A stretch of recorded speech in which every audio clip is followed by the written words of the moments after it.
Hey, this is Joe. Welcome to another episode of the Typewriter video series. Today we're going to talk about typewriter covers. Stay tuned. Hey there, I've used personally three different kinds of typewriter covers. I've used a commercially made cover that is stitched together from thick vinyl plastic film.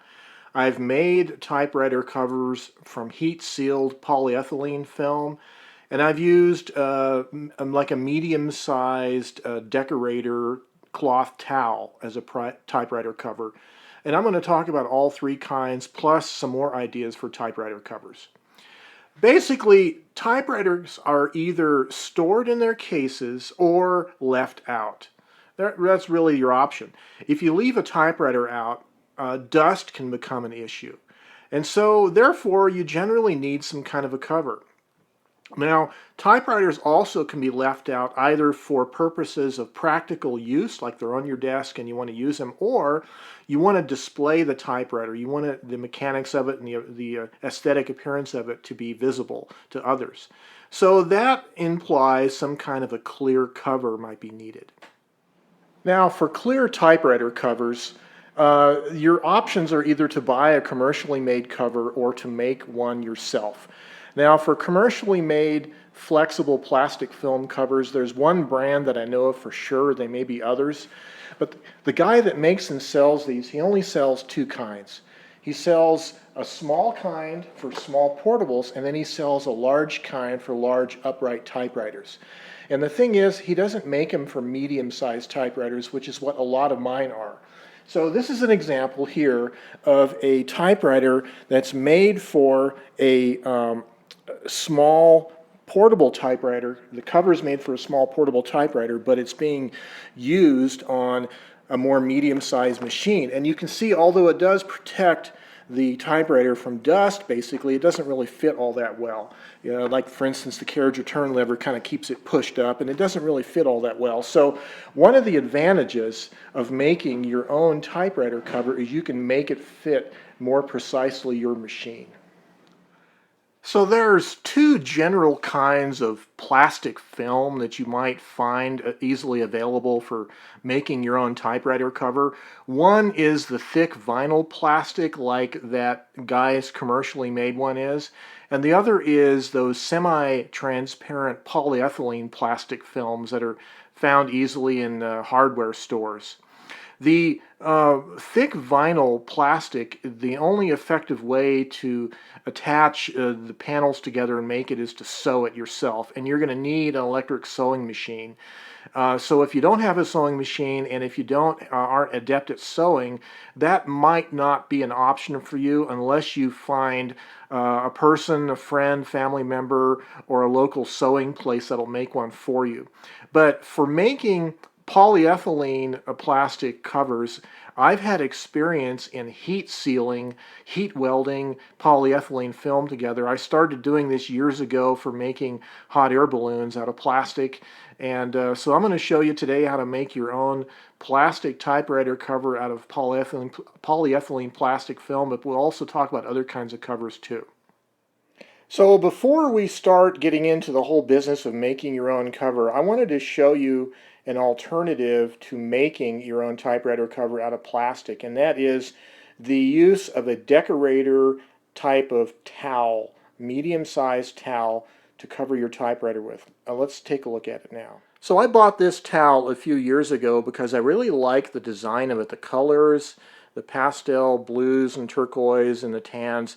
And actually this kind of turquoise-ish color kind of reminds me of the Olivetti type of colors, and that's one of the reasons why I got this towel. But this basically is a larger towel, and the nice part about it is you can fold it in different ways to cover different sized typewriters. So this is a Olivetti Underwood 21, which is very similar to a Studio 44. And just by folding the towel in half, you can cover the typewriter nicely, and it gives you a nice appearance on your desk. But for an ultra portable, you could maybe fold the towel in thirds, perhaps, and it will cover a smaller typewriter, smaller size typewriter just as well.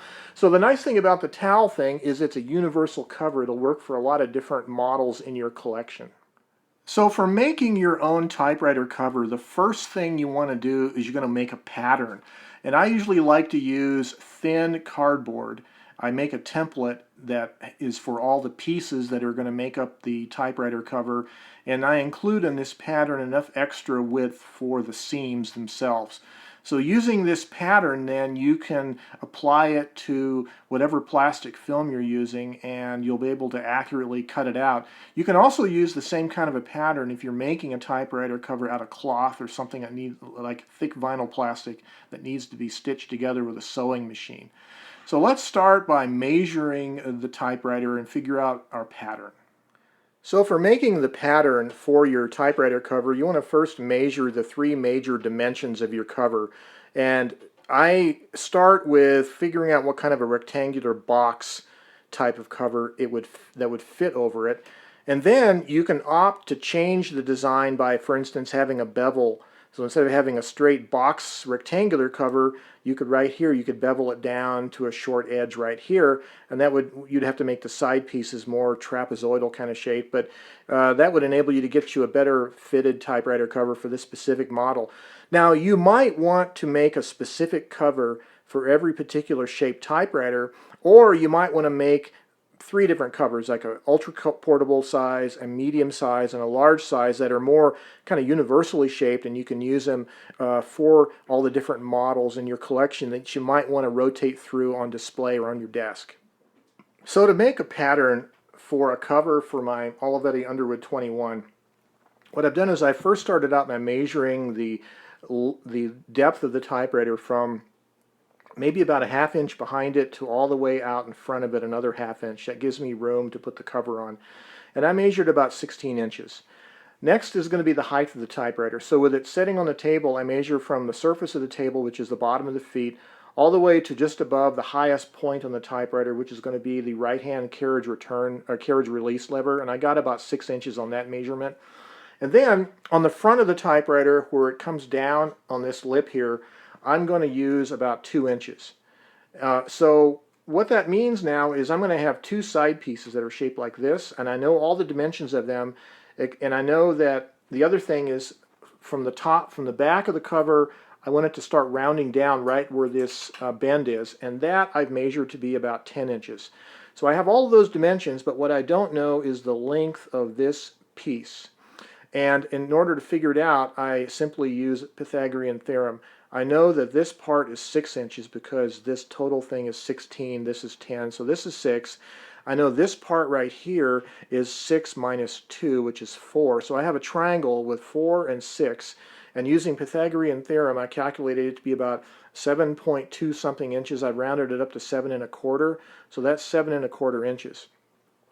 Now, the back of the pattern is going to be the width of the pattern, which is going to be from outside the carriage knob on one on the left side to outside the carriage knob on the other, and I got the width of it is 14 inches. The length of this piece on the middle, it depends if you're going to make the entire back, top, and front from one strip of plastic.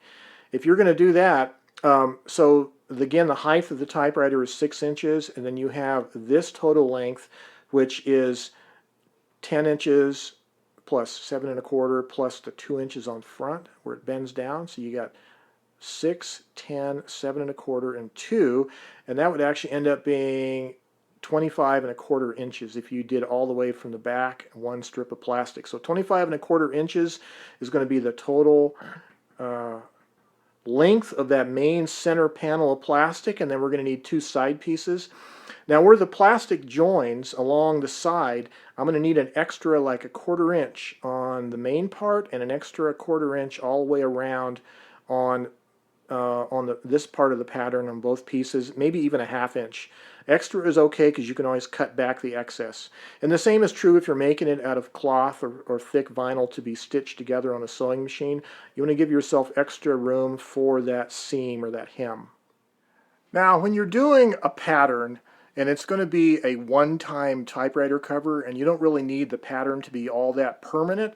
You don't need to go out and get fancy cardboard or anything. Just find some kind of stiff paper, thin cardboard, whatever you have laying around the house.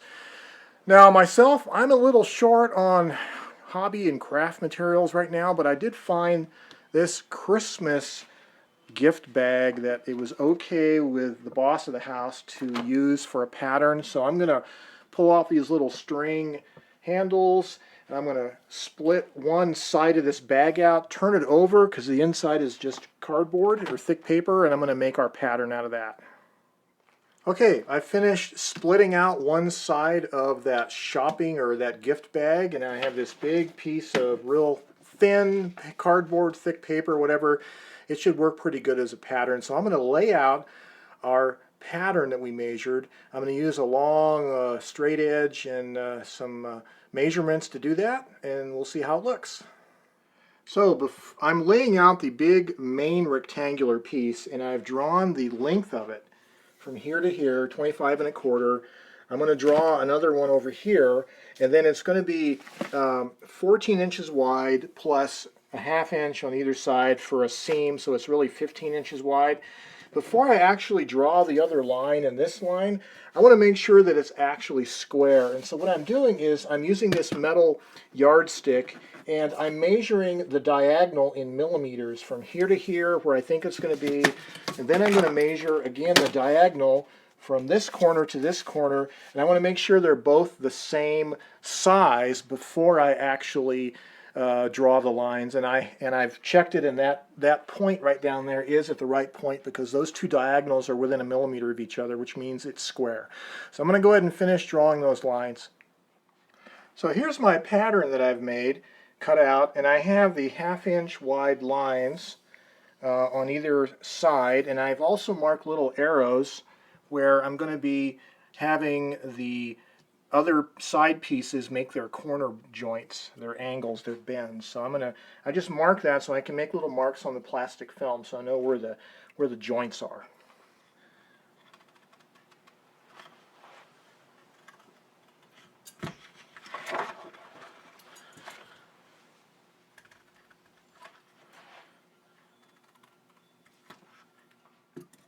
Okay, here is my side piece patterns.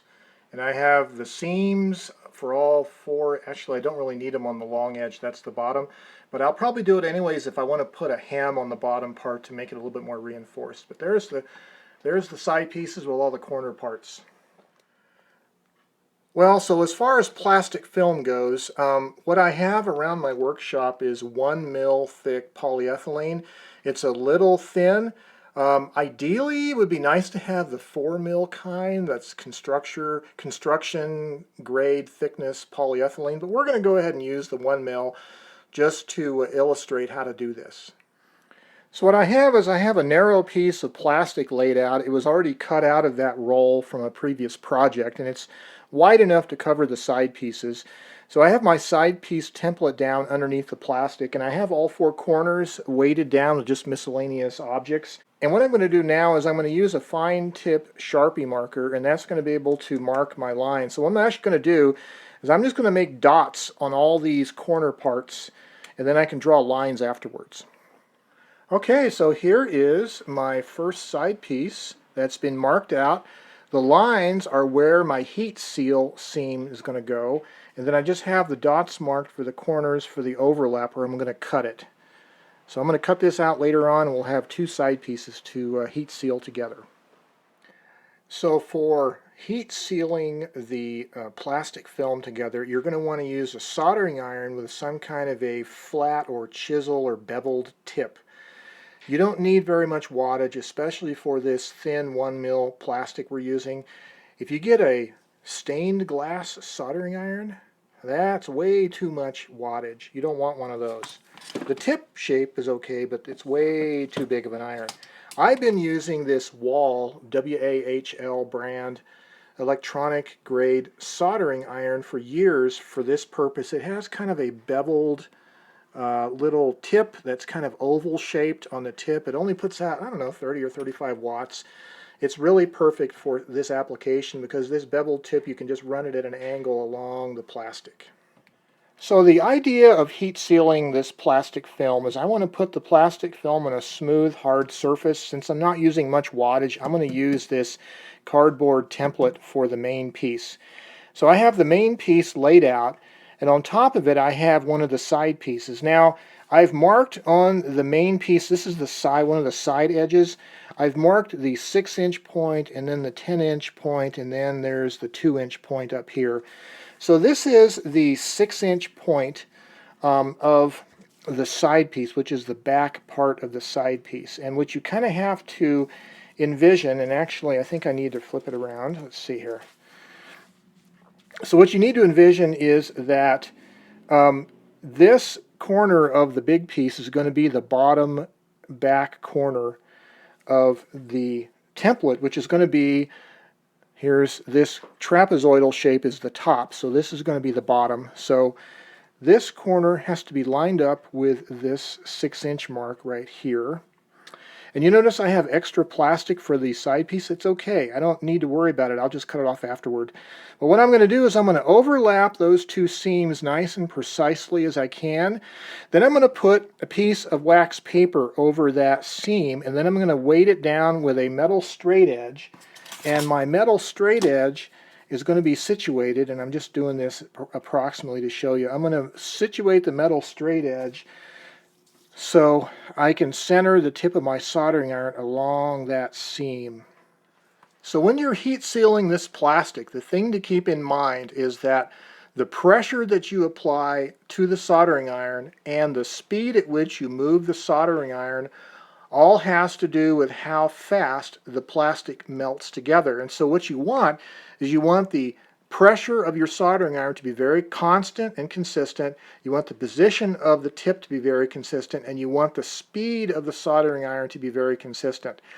Since I'm going to be using a metal straight edge with graduated markings, I can use those markings on the straight edge to gauge my speed. Like for instance, a 1/4 inch a second. I can go 1/1000, 2/1000, or a 1/2 inch per second, or however fast it ends up being for your particular thickness of plastic, wax paper, and the wattage of your iron.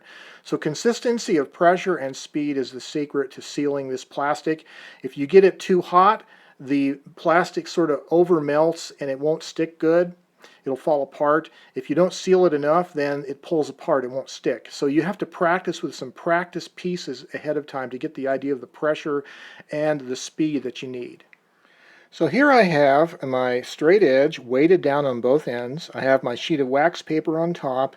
I have both pieces of plastic with the lines lined up underneath and on top of a hard surface underneath that. And I have my old soldering iron holder, my coffee can with a big heavy rock in it that I've used for years. And my soldering iron is currently warming up. And so when it warms up, I'll probably make a test pass up here. I'll unfold this and see how it sticks, and then I'll know how fast and how much pressure to apply. I have my straight edge situated so that the width of the soldering iron will be right along the center of that line, or actually right out toward the edge is where I want it. So I should probably move that a little bit closer to the line itself. Otherwise it'll be too small. I'm going to try my first seam at this. And I think it was about a 1/4 inch per second is roughly the speed that I had tested just a while ago. I'm keeping a constant speed, a constant pressure as much as I can, and just making it nice and smooth and keeping the tip the same. I'm going to end right where that corner bends. Okay, let's take a look at how that turned out. So you'll find that the wax paper will stick slightly to the plastic. You'll have a layer of wax melted to the plastic. Here's my test seam. And let me pull it this way. And you can see that it feels like it's stuck, and it looks like a nice 1/8 inch wide or so nice seam. Okay, so for the next part of this, I'm going to have to bend this to make it match. Okay, so I have the two patterns lined up for the next go around here, the next pass on the 10-inch wide section. You're going to have a little bit of kind of wrinkling on the bottom piece where it kind of has to twist to make that bend. So let's try this. I'm sure my hand is probably blocking you from seeing it all that good. Now, if you have to err on the side of either too much pressure or too slow, or the other way. It's better to do it. It's better to not seal it enough initially, because you can always make a second pass. But if you over seal it and melt it too badly, you can't do anything about it. So err on the side of being a little bit less than you need. So let's see what we got now on this one.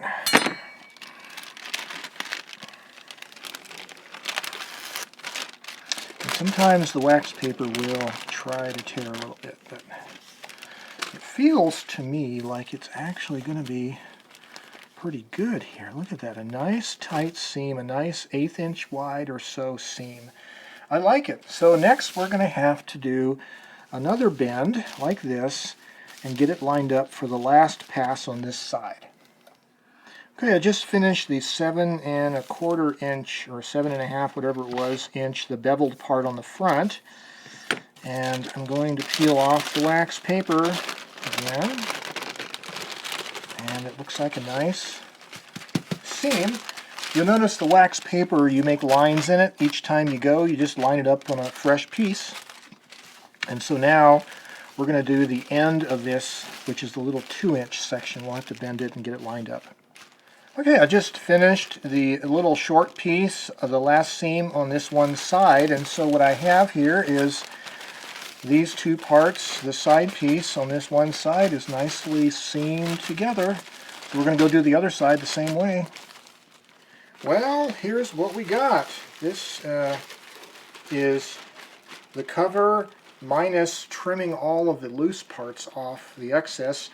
And the way the seams are currently oriented is sort of inside out. But I'm going to trim off the excess plastic and then we'll turn it inside out and we'll go try it out on the typewriter. Well, there she is. There's our makeshift plastic cover on the Olivetti Underwood 21. You notice the typewriter slightly narrows down toward the front. I did not account for that in my measurements of the pattern, and also I have the typewriter overhanging the edge of my table because it makes it easier to type on. But anyways, it fits pretty nicely. And I think this is one of the largest typewriters in my personal collection, so it probably should fit on most of them. So what I've done here, of course, is I just turned the pattern inside out so the seams are on the inside. But there's a nice little cover, and you can still see the typewriter, and it's real easy and cheap to make. So I discussed how to make your own typewriter cover out of plastic film. You could also use the same template technique for a sewing pattern, of course. You can use a decorative towel or cloth to cover your typewriter. Then there's a little bit more lower end kind of typewriter covers if you just have to make do in a pinch. Here's one idea. Let's say you take a paper sack. This is a Trader Joe's grocery sack, and you cut out one whole side. You cut out one whole side to the sack. It would make a nice cover. And I would envision that you would probably put the open end toward the back of the machine and put the bottom of the sack toward the front keyboard. And then leave one of the handles intact, and then you can just cover the typewriter with the paper sack and pull it off whenever you need to. Yeah, it's kind of ad hoc and makeshift, but you know, if it is just covering a typewriter and you don't care what it looks like, that's another possibility. Now, if you want to talk about other makeshift ways of making a typewriter cover for yourself, here's an idea. Of course, you could, if your typewriter has a 2-piece hard case where the top lid of the case removes from the bottom, you could always leave the typewriter attached to the bottom case. Leave it in the case on your desk and then just remove the top part to type in. But a lot of us, me included, don't really like to type with the typewriters attached to the bottom of the case. Well, here's another idea you can do. You can take the top case off of the hard case and just set it on top of the typewriter like this.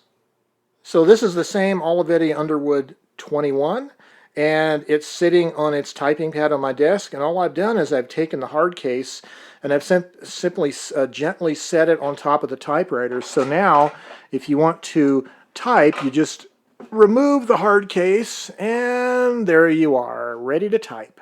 Now, of course, in this particular typewriter, the hard case is fairly heavy, and you want to be careful when you set it down that you don't break any of the knobs on top. But that is one alternative if you just need a simple, easy way to cover your typewriter. Well, I've presented you with a number of different ideas on how to cover your typewriter, everything from a simple cloth or paper sack up to making your own custom covers. I think the whole idea with covering your typewriter when it's out is enabling you to take care of your typewriter while at the same time enabling you to use it. This is, for me, in my mind, it's all about using your typewriter, making it as useful as possible in your daily life. And for me, that means leave the typewriter out on the desk or wherever you like to type so it's readily available, but cover it to protect it. Until next time, this is Joe Van Cleve. Have yourself a great day.